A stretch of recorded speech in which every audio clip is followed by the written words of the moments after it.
Hello and welcome back to 10 Minutes of Astrology, where I tell you your future and ruin it for you. But at least we get to see ahead so that way we can prepare for it. My name is Shay, your favorite astrologer in the world. Remember to check my notes in the comments. Let's get started. Today we are going to be talking about Mars in Taurus in 2032. Now, Mars is the planet of action, war, determination, etc. in Taurus. Taurus is not very active. It is certainly not the laziest sign of the zodiac. Let's get that straight. It is definitely a working sign.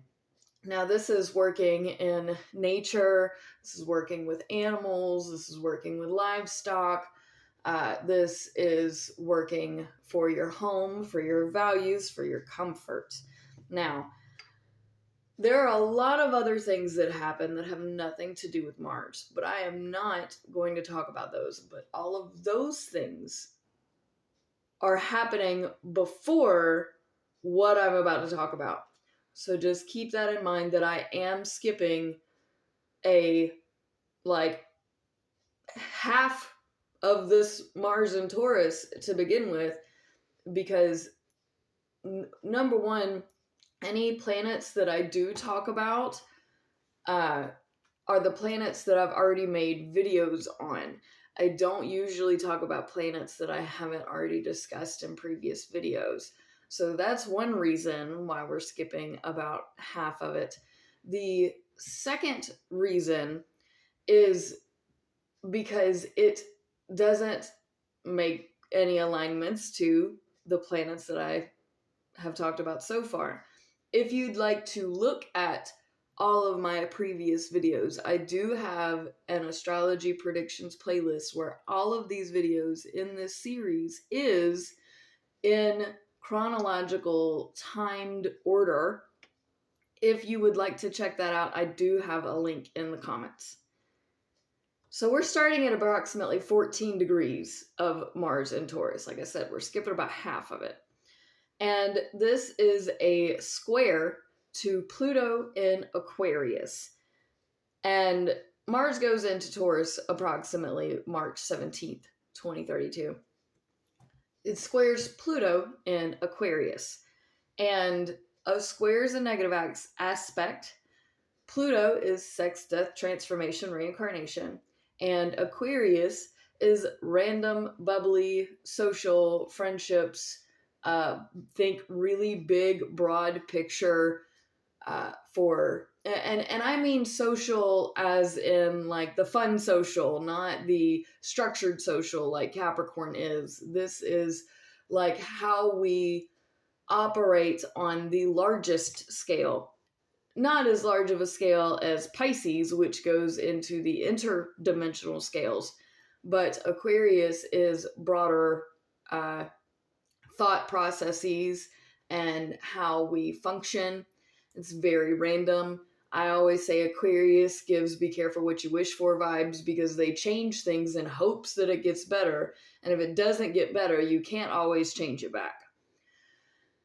And Aquarius is love change. Pluto is transformation. However, it does not like being in Aquarius, but it's going to be there for this entire series that I'm making.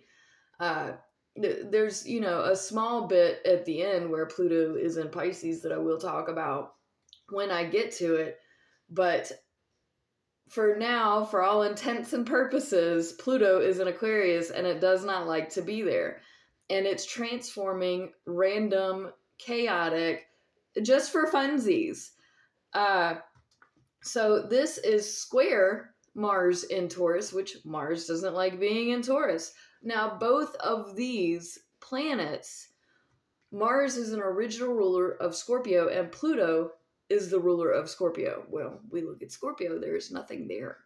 It is empty. So you may be feeling in this square a sense of emptiness in the dark.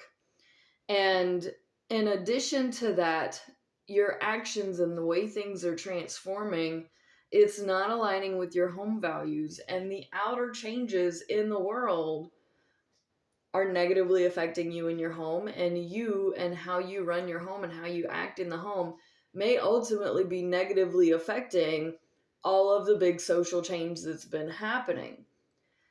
Then we have a semi-sextile to Neptune in Aries at 15 degrees. All of these after this is like consecutive, whatever. No. Neptune in Aries at 15 degrees. So Mars in this situation is teaching Neptune. Well, Mars in Taurus is not comfortable. Neptune in Aries is not comfortable. So we're teaching that you actively trying to be comfortable needs to be kind of a higher priority than your spiritual relationship with your God. And I know that that sounds wrong. It sounds like, wait, what? Because most of us would rely on God or the higher power, whatever you want to call it, uh, in order to help us in our home, you would think. But in this scenario, your actions of you trying to get yourself together is going to benefit your spirit. Your spirit and your soul and all of this need to take kind of a back seat because you have work to do in your home to make yourself comfortable, and that ultimately is going to be better for your spirit. Now, if you don't learn this lesson and you put spirituality kind of above like house cleaning, keeping up with your responsibilities, keeping up with, and you're just going to do you because it's what you feel compelled to do, well, that may actually thwart God's plans. So we at April 2032, Jupiter goes into Aquarius. So that will be the next video in my playlist series if you go check that out. I've already done the video on it, so look it up. We have then at the same day that Jupiter goes into Aquarius, a semi-sextile to Saturn in Gemini at 18 degrees. Saturn in this situation is teaching Mars. Well, what are we teaching? Well, Saturn in Gemini, it sketches me out, is not trustworthy. It is back and forth morality. It is dancing over the line between darkness and light. And that is teaching Mars that kind of no matter what you do, it's not forever. It's not what you do right now. Let's say that you plant a tree. That tree is not going to be there in a million years. Like the likelihood that things are going to stay exactly as you have them is unrealistic. And I've been telling Tauruses, you have to be more flexible during all of this time. You have to. It is imperative because life is going to test you and challenge you and say, how is that working for you? Staying stuck, staying put, staying stubborn.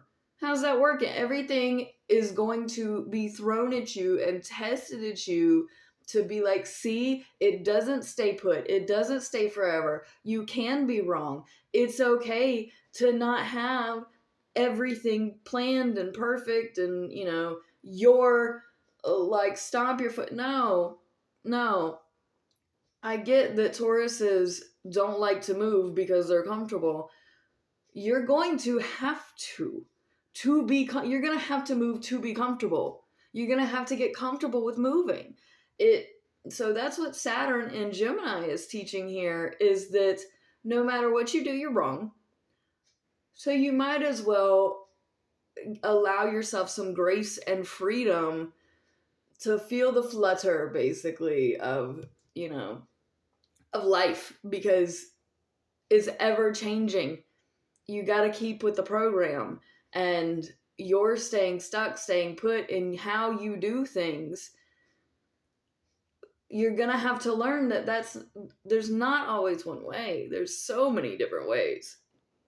Then the next day, we have a conjunction to Chiron and Taurus at 19 degrees. So this is about cleaning your home, helping other people clean their homes, take care of the pets, do, the livestock, the homesteading, all of that.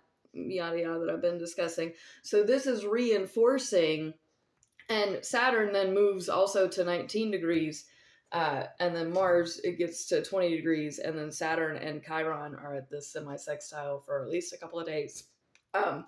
So we're really learning that the things that you're doing in your home to like heal it, take care of it, take care of other people, like there's not always one way. There's so many different ways to do this, and some are good, some are bad, some you're going to feel good about, some you're going to feel like, this feels like it's wrong, but I know that it's going to help me.